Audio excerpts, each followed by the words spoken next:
मैं आग्रह करूंगा, मैंने तुमको उठाया नहीं यहाँ से, लेकिन अब यहाँ पे फोन बंद करके शालीनता से बैठ जाओ, वरना मुझे फिर दंडित करना पड़ेगा तुम सब लोग। तुम पहले ही नालायकी करके आगे बैठे हो, फिर अपनी उससे वो कर रहे हो। मैं तुम्हें सबको एक बार में उठा के पीछे भेज दूँ, भिजवा भी देता, मेरा समय पर चलो, इसलिए मैं चुपचाप आपसे कह रहा हूँ बस। और अगर आपको, आप मेरे तेवर जानते हैं, अगर आपको नहीं समझ आ रही तो मैं फिर करके दिखा दूं। जब मैं आपके हाथ पकड़वा के कुर्सी वाली श्रेणी को आगे रख के आपको पीछे खड़ा करवा दूं, फिर आपको अच्छा भी लगेगा। तो इसलिए अनुशासन में बैठो, जो मेरा भी समय ना खराब हो और आप भी कुछ सीख पाओ। और जैसे कैब वाले लोग हैं ना, ऐसे नालायक लोग, इनको भी सिखा दो। ये आप ही कह रहा हूं जो फोन लेके बैठे हैं।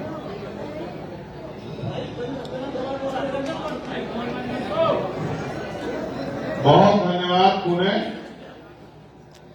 मीडिया के बंधुओं को भी बड़ा कष्ट हुआ, इसलिए कष्ट हुआ क्योंकि भाई हमारी नई पार्टी है, हमारे नए नेता लोग हैं और धीरे धीरे वो सीख रहे हैं। 3 साल की हमारी पार्टी, धीरे धीरे वो सीख रहे हैं कि आपके लिए बैठने की व्यवस्था क्या करेंगे, तो फिर आपको कष्ट नहीं होगा। लेकिन आप ये समझो कोई मंच पे चढ़ यहाँ खड़े होकर थोड़ी बनाता है, थोड़ी दूरी बनाता है जिससे कि आदमी को देख भी जाए। अब तो यहाँ पुलिस की मौजूदगी में मीडिया के लोग बन के गोली चला देते हैं लोग, आपने देखा। ये तो बहुत सस्ता काम हो गया। 500-400 रुपए का एक भोपू सा तैयार करो और कहीं जाके खड़े हो जाओ।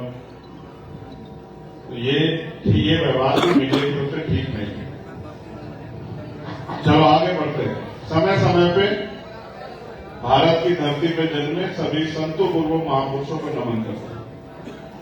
उनको नमन करने का एकमात्र कारण ये है मेरे पास, मैं बहुत आस्थावादी व्यक्ति उस तरह से नहीं हूं।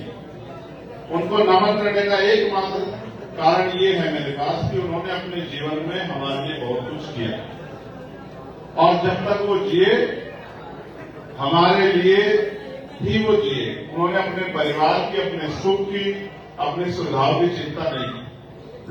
महामानव तथागत बुद्ध से लेके संत शिरोमणि सतगुरु रविदास जी महाराज, भगवान वाल्मीकि महाराज, गुरु नानक देव, संत कबीर, गुरु घासीदास जी, संत गाडगे जी महाराज, नारायण गुरु, राष्ट्रपिता ज्योतिबा फूले, छत्रपति साहू जी महाराज, डॉक्टर बाबा साहब अम्बेडकर, ईवी पेरियर, रामास्वामी नायकर, पैडल यादव, बाबू जगदेव प्रसाद कुशवाहा, जननायक कपूरी ठाकुर, महामना राम सुवर्मा, सर छोटू राम, चौधरी चरण सिंह, बाबू सिंह दयाल चौरसिया जी,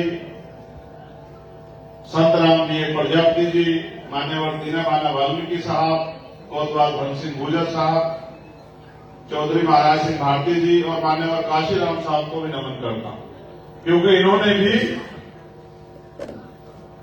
मानव जैसा जीवन यानी कि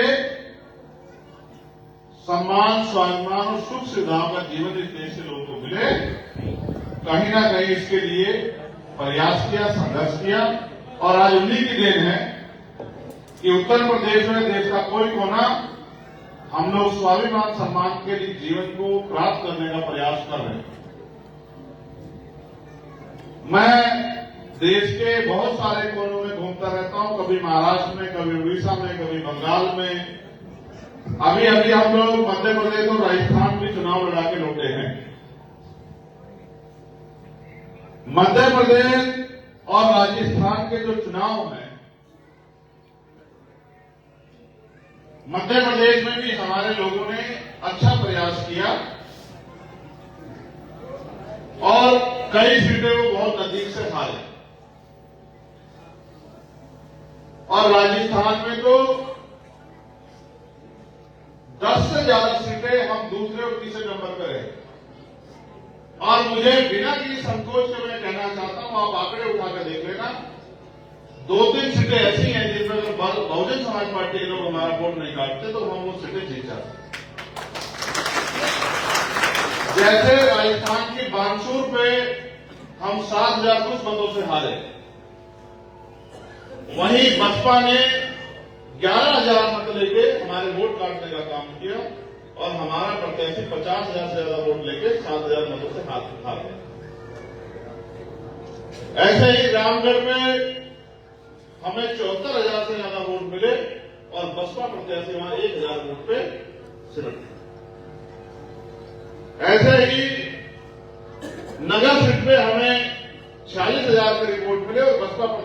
1200 करीब वोट मिले।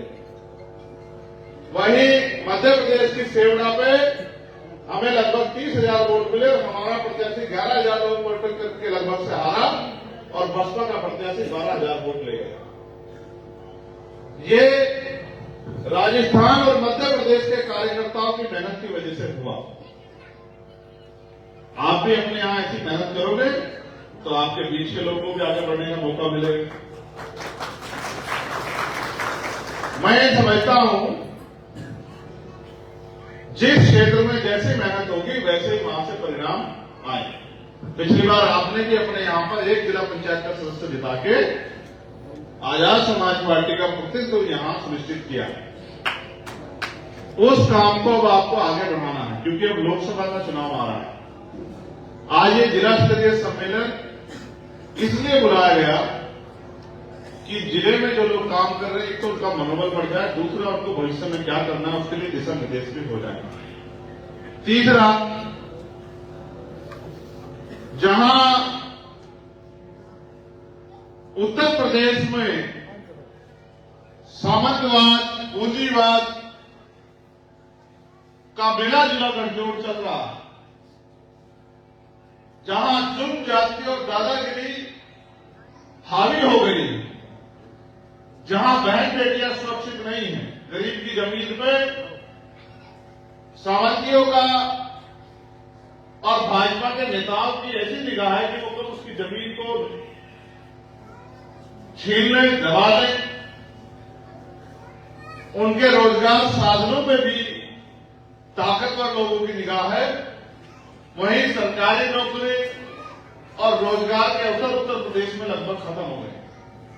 कोई भर्ती आती है तो पहले पेपर लीक हो जाता है,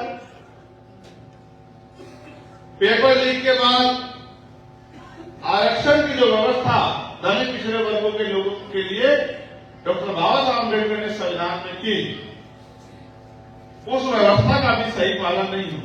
इसका परिणाम 69,000 शिक्षक भर्ती के बच्चे हैं जिनके लगभग 20,000 पद उत्तर प्रदेश की जातिवादी सरकार, भाजपा की सरकार ने छीनने का काम किया।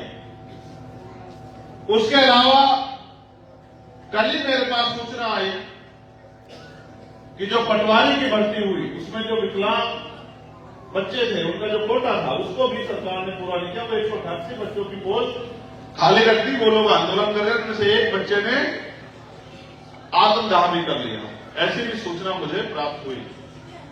उसके अलावा जो स्मारक बने हुए हैं उनके कर्मचारियों को तनख्वाह नहीं दे रहे हैं, और भी वेतन विसंगतियां हैं, और भी तमाम तरह की परेशानियां हैं, और चारों तरफ हाहाकार मचा है, लूट मचाई, हत्या, बलात्कार, ये आम बात हो गई।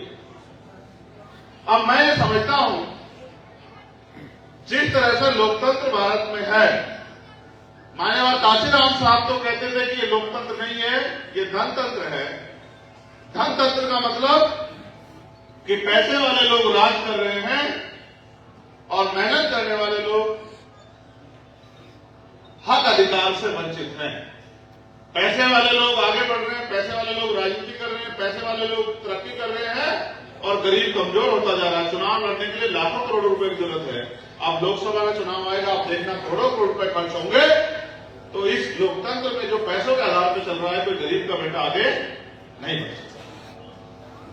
उनका यह प्रयास था कि ये राजनीतिक लोकतंत्र सामाजिक लोकतंत्र बने, क्योंकि डॉक्टर बाबा साहब अम्बेडकर ने भी संविधान को सौंपते हुए बात कही थी। आज भी हम लोकतंत्र जो कि वास्तविकता में धनतंत्र और राजतंत्र की भूमिका में चला गया है कि अगर कोई सवाल उठाता है तो मुकदमा लगा दिया जाता है, कोई अन्याय खिलाफ आवाज उठाता है उसको जेल में टूट दिया जाता है, कोई सवाल उठाता है उसके घर पे बुलडोजर चल जाता है, आरोपी खुलेआम घूमते, निर्दोष लोग जेल काट रहे हैं। ऐसी भी तानाशाही जो सोच है उसका प्रदर्शन हमें उत्तर प्रदेश में देखने को मिल रहा है। जैसा एक हत्या हुई है, हमारे साथियों ने यहां के बहुत ही सीनियर साथियों ने आवाज उठाई और पुलिस के और सामंतवादी ताकतों के मेलजोल से हमारे ईमानदार संघर्षशील निष्ठावान कार्यकर्ताओं को जेल भेज के और उस मामले को दबाने का काम किया। और फिर थाने में जिस तरह से यहां के अधिकारियों ने हमारे कार्यकर्ताओं को पीटने का काम किया, उनका शोषण किया, जाति के आधार पर दमन किया, ये भी किसी से छिपावा नहीं। और मैं भी इन घटनाओं को भूला नहीं हूं। जो जख्म आपकी पीठ पर लाठियों के सर की सरकार ने दिए हैं, मैं भी उनको भूला नहीं, मगर मैं सही समय का इंतजार कर रहा हूं कि जब सही समय आएगा तो जातिवादी मानसिकता से ग्रसित अधिकारियों को सही आईना दिखाने का काम और उनके द्वारा किए गए संविधान के उल्लंघन की सजा उनको दिलाने का हम लोग करेंगे। जिस तरह से सदियों सदियों दलित पिछड़े वर्ग के लोगों को अपमानित किया गया, आज कुछ धर्मगुरु उसी प्रथा को आगे बढ़ा रहे। और मैं तो उनका बड़ा सम्मान करता था कि वो एक धर्मगुरु है, लेकिन उन्होंने इस तरह की टिप्पणी एक बड़े समाज पे की और उस समाज को, मेहनत का समाज को, कभी वो आरक्षण पे टिप्पणी करते हैं कि दलित पिछड़े वर्ग के लोग आरक्षण से आगे बढ़ गए, पता नहीं क्या इनको समस्या है कि वो इस तरह की बातें करते हैं अपने मन में, क्या उनको हमारे तरक्की से तकलीफ है। दूसरा, कभी वो हमारे सम्मानित नेताओं को, श्रद्धेय मुलायम सिंह यादव और हमारे रहबर मानवर काशीराम साहब के परिनिर्वाण पर वो मुस्कुराते नजर आते हैं कि मिले मरे मुलायम काशीराम और धार्मिक नारा लगाते हैं। कभी तो एक पूरी मेहनत कर जाति को नीच बताने का काम करते हैं। और ये सारे पाखंडी अपराधी सरकार की छत्र छाया में फूल रहे हैं, फल फूल रहे हैं, क्योंकि आज इनके ऊपर कोई पहरा, कोई जवाबदेही की नहीं बन रही है। क्योंकि जो सरकार में लोग बैठे हैं वो इनका संरक्षण कर रहे हैं और इनको अधिकार दे रहे हैं कि किसी भी कमजोर वर्ग को गाली दें, उनका अपमान करें, उनको अपमानित करें, उनको बुरा नीच कहें। जबकि देश का संविधान किसी को ऊंचा नीचा नहीं बनाता। हम तो संविधान को मानने वाले लोग। तो अब मैं आपका ध्यान आकर्षित करूंगा जिन चीजों को मैं महसूस कर रहा हूं। और मेरा मानना है कि मैं अपने भाइयों से, अपनी बहनों से, माओं से और जिम्मेदार लोगों से उम्मीद करूंगा कि उस बात को वो समझेंगे कि मैं किस पीड़ा का जिक्र कर रहा हूं।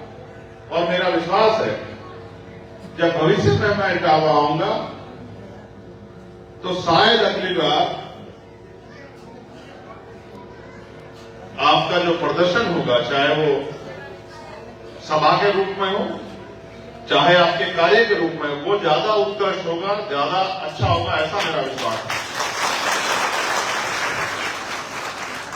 जैसे अगर ये लोग पहले से समझदार जिम्मेदार होते तो यहां अनावश्यक भीड़ ना करते और पीछे रहते, तो अब इनको परेशानी का सामना नहीं करना पड़ता। अब ये कम जगह में, सब लोग तो ज्यादा है, जगह कम है, तो एक दूसरे से भिड़े भिड़े बैठे हैं, कहीं बैठा भी नहीं जा रहा होगा, किसी को सांस लेने में दिक्कत हो सकती है। मैं क्या करूं? अब इसमें मैं कुछ ज्यादा कर नहीं सकता हूं, क्योंकि ये व्यवस्था आपको स्वयं करनी है। ये अगर आप 1 घंटा पहले आते तो आराम से अच्छी कुर्सी आपको मिलती। जो लोग कई घंटे से बैठे इंतजार कर रहे हैं, उनका अधिकार बैठता है कि वो चेयर पर बैठे, और जो लोग बाहर घूम रहे थे भाई, उनको कुछ तो कठिनाइयों का सामना करना पड़ेगा। तो डॉक्टर बाबा साहब अम्बेडकर ने जब इस देश में संविधान सौंपा तो उनको एक शंका थी, एक भय था भविष्य को लेकर, और इसके लिए उन्होंने संविधान सभा में जो साथी थे उनसे कहा। अब क्या कहा, इस बात पे आप गौर करो। बाबा साहब अम्बेडकर ने कहा कि आज हम विरोधाभास की जिंदगी में कदम रख रहे हैं। कैसी जिंदगी में? विरोधाभास। आज हम, प्रभु मैं जितना सरकता हूं आप इधर को सरकाते हैं। मैं आपकी वजह से ये छोड़ के उधर चला गया। आप अपनी सुविधा को ध्यान में रखना, ऐसा मत करें। बस धन्यवाद। आप मेरी बात पे गौर करो। ये भी हमारे भाई हैं, इनको भी थोड़ा सा कहना पड़ता है, थोड़ा सा ये भी मदद कराते रहेंगे, सब ठीक रहेगा। तो मेरा कहना यह है, बाबा साहब ने कहा आज हम विरोधाभास की जिंदगी में कदम रख रहे हैं। कैसे?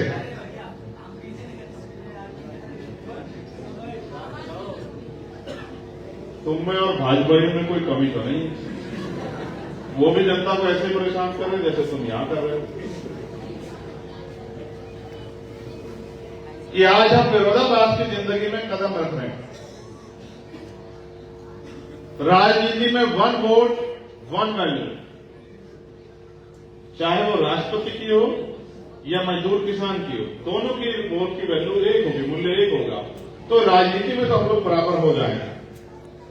लेकिन जब तक देश में व्यापक सामाजिक गैर बराबरी, जो जाति के आधार पर है, धर्म के आधार पर है, छुआछूत उच्च नीच की जो व्यवस्था, जब तक ये खत्म नहीं होती, सब लोग सामाजिक रूप से बराबर नहीं होते। और आर्थिक गैर बराबरी, एक आदमी इतना बड़ा धना सेठ है कि उसके पास इतनी संपत्ति उसको पता ही नहीं, और एक आदमी इतना गरीब है जिसके पास 2 गज जमीन भी नहीं। जब गरीबों की बात होती है, गरीबों को खुशी होती है, वो ताली बजाते हैं, लेकिन ताली बजाने से काम नहीं चलेगा। समझे? क्योंकि मेरा समय ज्यादा जाएगा, मैं परमिशन लेकर माननीय प्रदेश अध्यक्ष जी से, क्योंकि इस बात को कंप्लीट करूंगा। समय कम है और काम ज्यादा करना है। और यहां